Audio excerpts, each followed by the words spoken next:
ఈ ఈ ఆలోచన కూడా ఎక్కడికి వెళ్ళి వచ్చిందో కూడా మీకు చెప్పాలి. నిజానికైతే మనం ఎలక్షన్ల ముంగట చెప్పలేదు, ఇది చేస్తాం కార్యక్రమం అని చెప్పి ఎవరికి మాట ఇవ్వలేదు. ఒకరోజు సారు తన పొలం కాడికి పోతాడు కేసీఆర్ గారు. పోయేటప్పుడు మధ్యలో లక్ష్మాపురం అని ఒక ఊరు ఉంటుంది. హైదరాబాద్కి వెళ్ళి ఎర్రవెల్లి పోతుంటే మధ్యలో లక్ష్మాపురం అని ఒక ఊరు ఉంటుంది.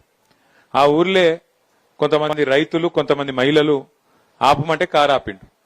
ఆపినాక వాళ్ళతో కొద్దిసేపు ముచ్చట పెట్టిండు. ముచ్చట పెడితే అందులో కొంతమంది పెద్ద మనుషులు కూడా ఉన్నారు. పెద్ద మనుషులు ఉంటే వాళ్ళు ఏదో కాగితం ఇచ్చి సార్కు చదివేతందుకు అవస్థ పడతాను. ఏది ఆ కాగితంలో ఏముంది చదువు అంటే చదివేతందుకు అవస్థ పడతాను. అవస్థ పడుతుంటే ఇద్దరిని చూసిండు, ముగ్గురిని చూసిండు. చూసినాక ఆయనంతట ఆయననే ఆలోచన వచ్చింది. ఇట్లా ఒక లక్ష్మాపురంలోనే కాదు, ప్రతి పల్లెటూర్లో ప్రతి ఊర్లే కనీసం 100 మంది ఉంటారు. ఎందుకంటే చాలా మంది మనకు జ్వరం వస్తే డాక్టర్ దగ్గరికి పోతాం, ఏదంటే ఇంకేమైనా పెద్దదైతే డాక్టర్ దగ్గరికి పోతాం.